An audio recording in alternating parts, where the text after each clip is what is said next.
এই দেখো গাইস কি বললো, প্রীতি বলছে ওখানে বসে ভিডিও করবে। তুমি নামবা না ওখান থেকে, পড়ে যাবা তো। ওখানে বসে ভিডিও করবা, তুমি নামবা না। ও বলছে নামবে না, তবে এইখানে বসে ভিডিও করবে। এটা কোনো বসার জায়গা হয়েছে? এই বুদ্ধি তোমাকে কে দিল? তুমি বলো এই যে গাড়ি, তুমি তুমি পিছনে বসে ভিডিও, এই বুদ্ধি তোমাকে কে দিল বলো?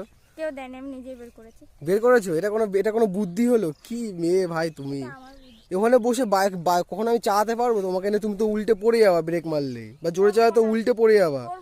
ওখানে বসার জায়গা হলো কোনো এটা? হ্যাঁ, বসার জায়গা হলো। বসার জায়গা হচ্ছে এটা? ভাই এখানে বসে ভিডিও করে, এখানে বসে কোনো সময় ভিডিও করা যায় তুমি বলো? এখানে তুমি নামো, তুমি নামো, যাওয়ালে যায় না, তুমি নামো, তুমি নামো, তুমি নামো, তুমি নামো। নামবা কি নামবা না বলো? তুমি নামো, এখানে ওখানে বসা যায় না, পড়ে যাবে কিন্তু। স্ট্যান্ডে বাইক রয়েছে, দেখো মেয়েটা পাগল হয়ে গেছে। বলছে হ্যাঁ স্ট্যান্ড মারা রয়েছে বাইকে। মেয়েটা বলছে কি যে বসে, তুমি সাহস তোমার? পড়ে গেলে তোমার সাহস বেরিয়ে যাবে।